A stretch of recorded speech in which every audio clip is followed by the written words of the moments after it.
1966, the summer of '66. In the small town of Manchester, Connecticut, 1966, there was a young, cheerful little girl named Sally Williams. Unlike anything any good parent would have wanted, Sally was the most high-spirited child that ever lived in the neighborhood. With her friends and family, nothing seemed to be any better than it could have been. That is until one summer where her Uncle Johnny came over to stay. Johnny Williams, married for 5 years with their wife Karen, divorced after finding out she had an affair for some time when coming home one night to walk in on her unexpectedly. Frank, Johnny's brother, offered his company to build a small house for him on their property for cheap. Deep down, Johnny was a ticking time bomb for disaster. When they were younger, he had fallen in love with Marie, Frank's wife, but became bitter when she favored his brother over him. With their father's constant abuse targeted towards him, he grew worse and worse. He was angry at Frank, and he was angry at Marie. Seeing how he was now divorced, out of a job, and his grudge over Frank and his family hadn't changed, he'd use this opportunity. He would do this wisely, however, as he didn't want to get caught in the act straight away. Marie's child was practically a spitting image of herself. He still loved her in his hollow-grown heart, but having to take drastic measures to do what he had to do, he had to sacrifice his innocence towards his niece. After a summer trip to the carnival with their friends, Sarah and Jenny, followed by a sleepover, her uncle began sexually abusing her in horrible, horrible ways. This would continue for 4 years.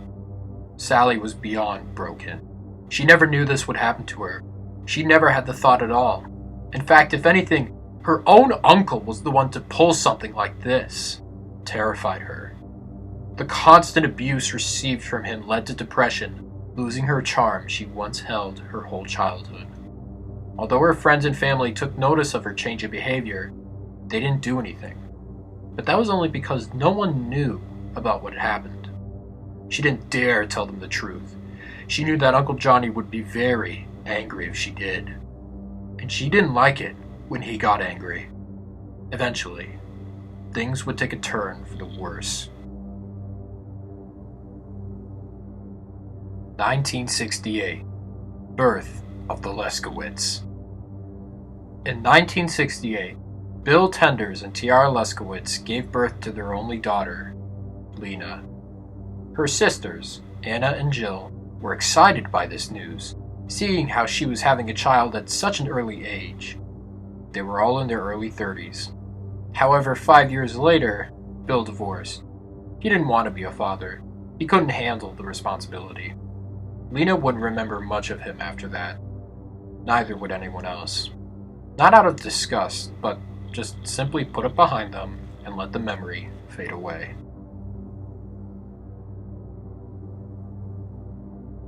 1970. Sally's fate. 4 years after Uncle Johnny's abuse, Sally was beginning to reach her breaking point. Sarah and Jenny did their best to comfort her, to which the three planned on one last trip to the carnival during spring break, as well as another sleepover before her birthday next week, April 12th. It would be her last moments alive that Sally would spend with her family and friends before her untimely demise. Each night, Johnny would sneak into her room, fiddling with the lock on the door to let himself in. Every time it was the same. She would submit to him and let the monster invade her personal space, letting him do his thing while she pretended she was far, far away from the nightmare that was her reality. But this night was different. This time, she stood up to herself. On April 10th, in another nightly routine Johnny would carry out as usual, she blocked the door to prevent him from entering. This angered him, swearing he'd get back at her later. She didn't know what to think. For once in her life, she stood up for herself. She actively prevented her perverted uncle from touching her for one moment. While this would be the last time he tried to make an attempt again, he was smart. Johnny was able to work around the barricades that intervened his plans, and he'd do it on her birthday. The next day, the two confronted each other on what were to happen if she tried to defy him again, threatening her with the most horrible game you could ever imagine, quote unquote. And with that, Sally's fate was sealed.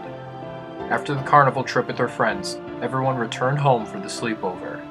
during which her friends' suspicions on what had been happening for 4 years finally overpowered her, telling them the truth of what was going on behind the scenes. Her friends were horrified by this revelation, but made a plan to expose her disgusting uncle the following day, her birthday. On April 12, 1970, it backfired. Johnny had overheard their conversation the night before and had tricked her parents into getting ice cream for her birthday party, with Sally tagging along. What really happened was the last moments of her life being taken away from her. In a feeble attempt to escape from her uncle's clutches, Sally made a break for it, falling out of the car and booking it towards the woods, her uncle following close behind. In those moments, she wanted to go back home. She wanted to be finally free of him. But what happened next resulted in a rock to the head, killing her. She found herself unable to pass on shortly after, becoming a ghost. She was distraught by this realization, learning of her death and how she never got to celebrate her birthday party. Her friends informed her parents about the truth, to which at first they didn't believe them. But after 10 minutes of waiting for their return, they began to suspect something was wrong. It wasn't until Johnny was arrested after a witness tipped off police and confessed to everything. The abuse towards his niece, his hatred towards Frank and his family. Everything. Johnny was sentenced to life in prison after his interrogation.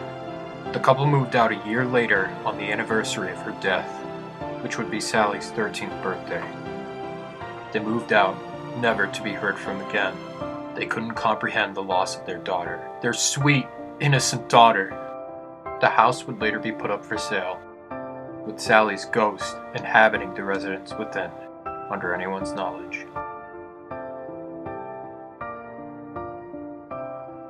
(1977) The Hammonds and The Marks. Several years later, in 1977, Jill married Thomas Hammond, who together had their first child, Rainer. At the same time, a man named Marvin Mark began working as an elementary school teacher in Milford in his early 30s. Marvin was a man who couldn't control himself. This had been a problem for him ever since birth. It was a bad habit. He would find himself unable to focus properly, unable to move on from certain events in his life, and overall just seemed to be one of the few people who had an issue. Specifically, children. This would escalate from being a small problem to something serious when he began acting strange towards several of his students. He would try to make a move on them, lure them away, or something worse. Fortunately, he would never succeed in these attempts. For the time being, no one knew about his behavior or routine. But all that changed when he met Lena. Lena was a new student at Milford Elementary, and she became the reason why Marvin lost his sanity. The first time he met his new student, she was perfect. She was pure. She was young. She was innocent. She stood out from the rest of her classmates, as she had the strangest facial features anyone had ever seen. She had no eyebrows. What he would try to do was trick her into being lured away. He would set up birthday girl signs with various messages, all promising cake to the special birthday girl. Of course, this never worked either. Although she was 9 years old, Lena knew better. She didn't think anything of it, however, because she didn't understand it at first. Marvin kept this to himself. He had a secret lair in the school's basement where he'd always retreat to when he wasn't busy. The basement was mostly used for storage, so there were all kinds of things inside. A piano, a mattress, and all sorts of items he kept for personal use or other stuff from the school. His obsession with her had led him down a dark path. These moments would lead up to getting to know her family and falling in love with Lisa's aunt. He kept in contact with the rest of her family since then. On June 5th, 1977, Marvin went on a road trip with Tiara and Anna. It had been a month since they first met, and everyone began to feel comfortable with each other. They went to the outskirts of the town for a good time. Anna brought a camera with her to take pictures. They took pictures by a prop windmill near the woods.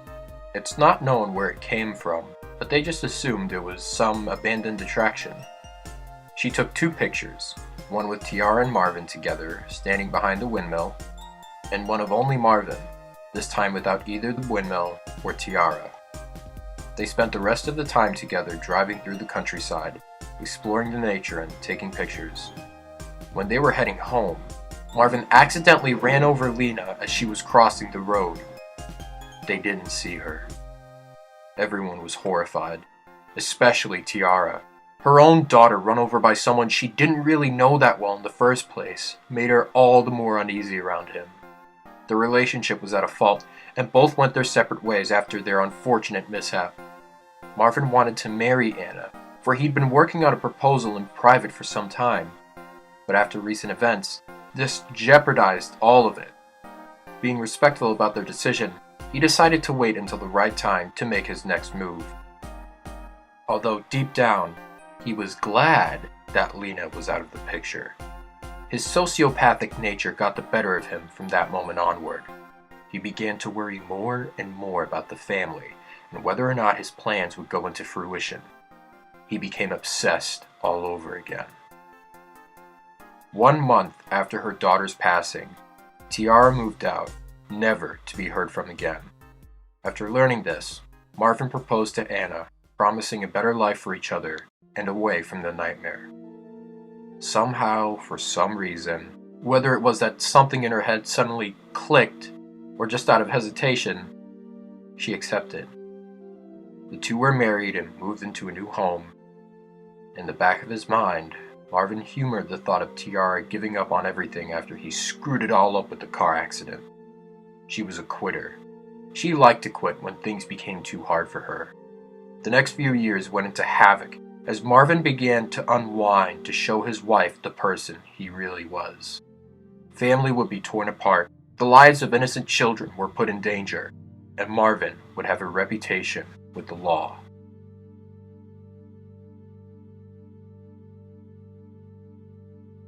(1988) Michael Hammond.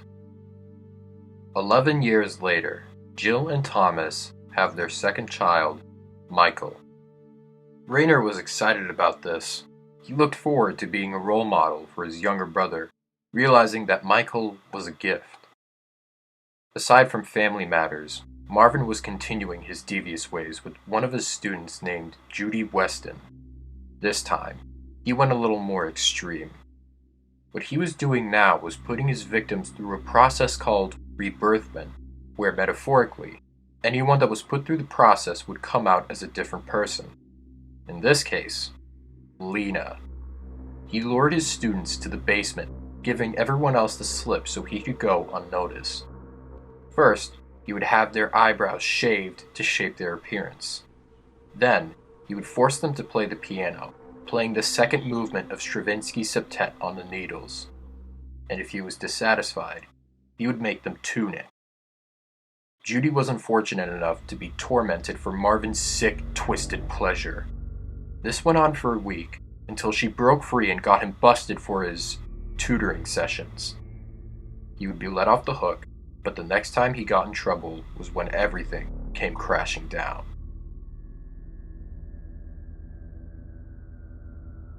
(1992) The Twins.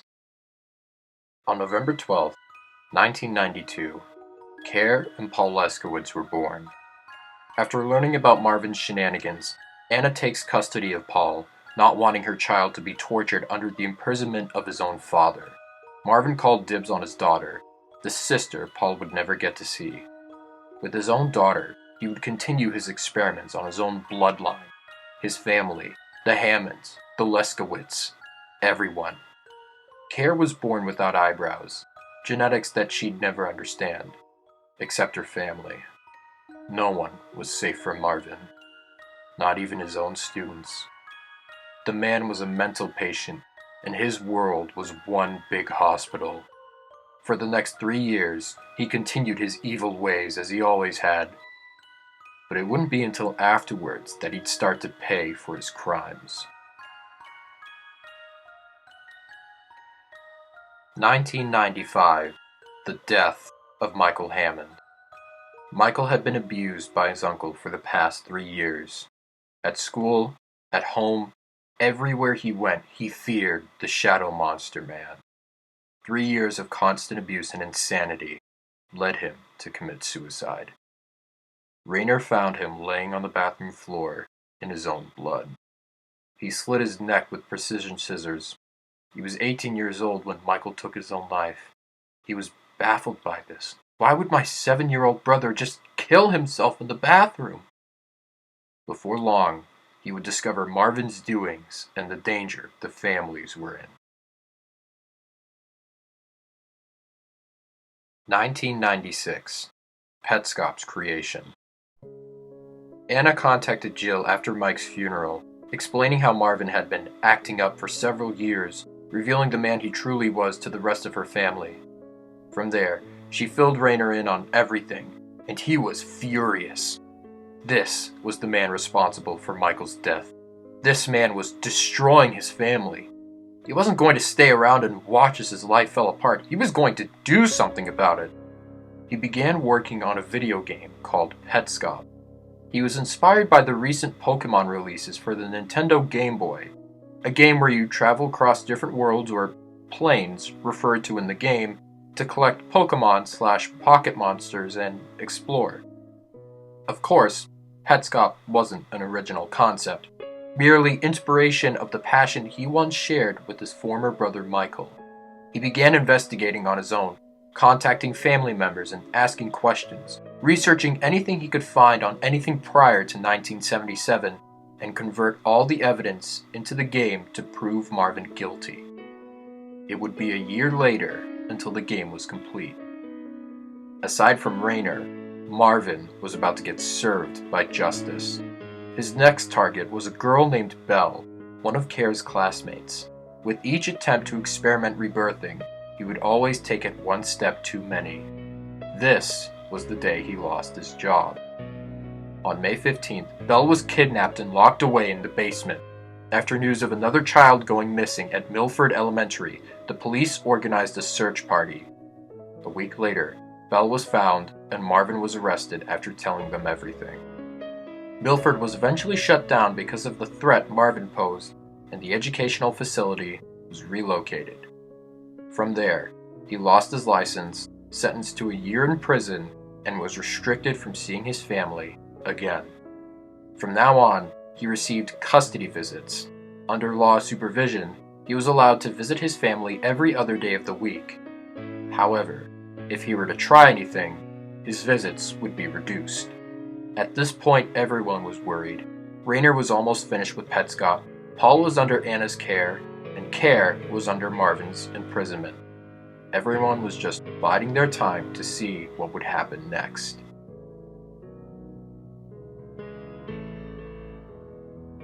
(1997) Petscop's completion. A year later, Marvin was released from prison and began receiving custody visits. It would be valid for 3 years. With Care home alone and no one else having to comfort her but her mother, they felt all the more worried about their father. On February 10th, Marvin made an attempt to experiment with Care, resulting in his custody visits being reduced to only weekends. When she was alone, Care would sometimes feel she was being watched. She saw hallucinations of what appeared to be a girl with bright green eyes wearing a worn-out dress, always clutching a beat-up teddy bear.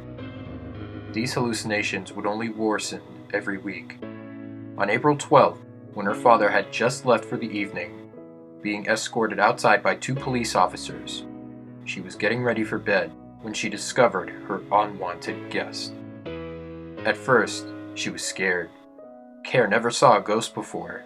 She didn't even know they existed. Of course, this wasn't the case, as Marvin's house was the same house Sally used to live in before her death. It took some time before warming up to her company. The first time they met, it was miscommunication. The only thing Sally ever wanted was someone to play with. As such, Care gave in, revealing Sally to be a role model for her. After a few weeks, the two warmed up to each other's company and became best friends. With Sally around, it didn't feel lonely anymore. They told each other stories, played with each other, making the best out of the situation. She made a promise to Sally never to speak of her to anyone, as she was afraid that someone would find out about her, discovering Care's house was haunted. Unfortunately, this friendship wouldn't last long. On June 5th, Marvin breaks out of prison and breaks into his home, kidnapping Care. Sally tried her best to stop him, but it was no use. He didn't see her. Sally was devastated. Along with Anna, she couldn't do anything to save her, nor stop Marvin. Try as she might, it was useless. No one could see her but Care. It was this moment where Sally learned she failed her as a friend. She failed to protect her, and with that, she withered away, never to be seen again, distraught that her friend was now gone. With Marvin having Care back, he could finally experiment with her again. He took her back to Milford Elementary, where it had been long since abandoned, put her through the same process like it was their regular routine. It was 5 months later that on November 10th, she finally escaped her father's clutches. Enraged, Marvin tried to track her down, only to get himself arrested for the second time. His custody visits were now reduced to only holidays. As for Care, she was missing in action. Marvin's prison sentence had been reenacted for 20 years. Care went missing for 3 days, arriving back home for her birthday on November 12th. Even though she was back in her mother's arms, she was traumatized. She wasn't the same person she used to be before. No. She was a different person. She was still Care, but at the same time, she wasn't. Everyone was more concerned prior to Marvin's first sentencing. He did something to Care that no one knew. Now they had another problem. Rainer, on the other hand, completed Petscop. He was ready to deliver the present when he and Marvin next met. That Christmas, the family gathering of 1997, Rainer attended and found Marvin. He delivered the present to Anna and told her that it was for him. Then, he did something he thought he'd never do: commit suicide. He'd been contemplating it if all else were to fail, seeing how if this were to backfire, all of it would have been for nothing. However, this wasn't the case, as 2 hours later, Marvin stormed into the bathroom, red in the face, only to find Rainer slumped over the bathroom sink, blood spilled everywhere, slitting his neck with precision scissors, just like his brother did 2 years earlier. After finding him unconscious in the bathroom, he was hospitalized where, miraculously, he survives the suicide attempt but goes into hiding after recovery. He did all he could do. His job was finished. He wanted to be as far away from his family as soon as possible. He didn't want anything to do with Marvin anymore, or Care, or Michael. It became too much for him. He couldn't take it any longer. 2000. 3 years later. 3 years after the Christmas family gathering, no one ever saw Rainer again. He had gone off the grid. He couldn't be contacted, he couldn't be found. Nothing. Since then, everything was quiet, and Marvin's custody calendar would expire at the end of the month. This was the last time he ever saw his family again. Everyone could rest easy knowing he wouldn't set foot near them anymore. But it didn't change anything, especially Care. Paul began to notice this when he began visiting his family more often than usual. But this was only because of Marvin's absence. 2004, 4 years later. 4 years had passed since the last family event, and Paul got the chance to meet his long-lost sister again. Paul didn't know what happened to Care because he was kept away from the situation prior to the events of 1997. This was the reason why he was always visiting Auntie Jill instead of living with his mother. Care grew tired as time went on. She isolated herself from others, including her family. From afar, Sally watched with tearful eyes, unable to help her only friend. Paul, on the other hand, didn't know what to make of it. Meanwhile, Anna had been holding on to the gift Rainer had left since '97, and had contemplated giving it to Paul before making up her mind. She ultimately decided to hide it from prying eyes until the right moment. She wanted to tell Paul the truth. She felt horrible.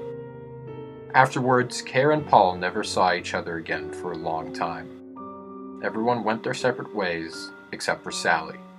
She wanted to learn what had happened to her friend, having only little to go on since their time together long ago.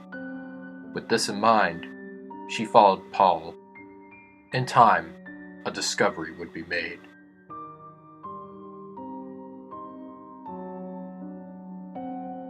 (2017) Petscop's discovery. On March 10th, 2017, Paul finds Petscop. With it, he finds an ominous note attached. The reason we're here is because in the note that came with this, which is short, the first line, in all capital letters, I'm going to read it, it says, "I walked downstairs, and when I got to the bottom, instead of proceeding, I turned the right and became a shadow monster man." Below that, a date, June 13th, 1997. "For you, please go to my website on the sticker, and also go to Ronith's room, and press start, and press down, down, down, down, down, right, start." Okay.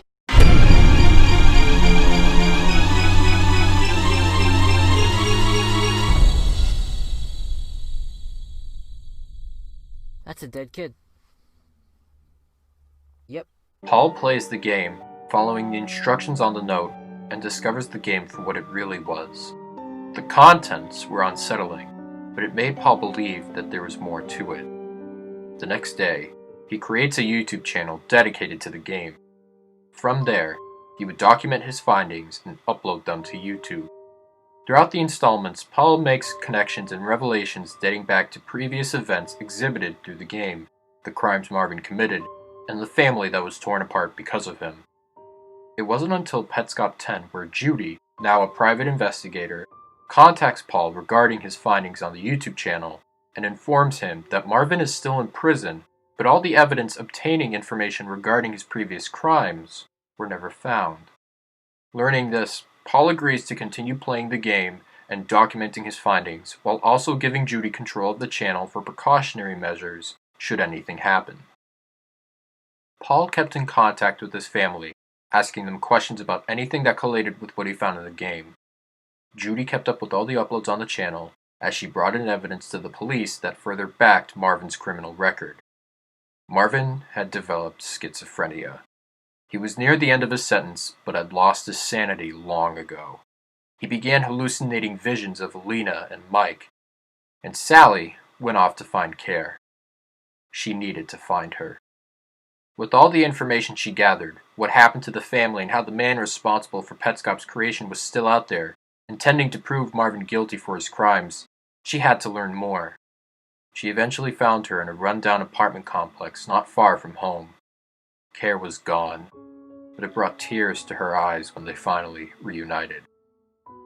Care didn't know anything about Petscop or Paul, or anything else. She had isolated herself away from family and friends, and had let herself unwind. Her mental state became fragile.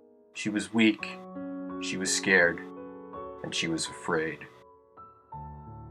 Sally comforted her to the best of her abilities, but it was no use.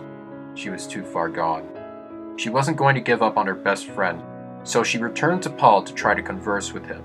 After several attempts, Paul discovered Sally, to which his confrontation with her was similar to Care's, but he settled down after learning about Care and how Raynor was still alive. Paul realizes that it wasn't too late to save his sister. With enough determination, he continued playing the game until he reached the end. 2019. Petscop Ends. 2 years later, on September 2nd, 2019, Paul successfully finishes Petscop, closing the loop, saving Care, and came full circle with the truth. He learned to savor the moments he had with his family, even though there wasn't much left of it. In November, Judy succeeds in proving Marvin guilty for his previous crimes that now backed his criminal record, and went public with their investigation, sharing her story with the world. As for Marvin, he was found dead in his cell. He suffered a heart attack from one of his episodes. On Christmas Day, everyone reunited, even Raynor. Sally attended alongside Care, for she would only go if she went. There, she met Paul, and for the first time in 15 years, she didn't feel isolated anymore. She felt welcome. She was home. Care came back, and on that day, she saw a clear picture. Paul ends up burning Petscop, seeing how its purpose had been fulfilled. Everyone was finally free of the nightmare. Marvin was dead, Lena and Mike had been avenged, and her family had been reunited. If it wasn't for Rainer, Paul, or Sally, none of this would have happened. In the end, everyone was happy. Happy to have each other, and happy to be finally free. Thus concludes the story of Petscop.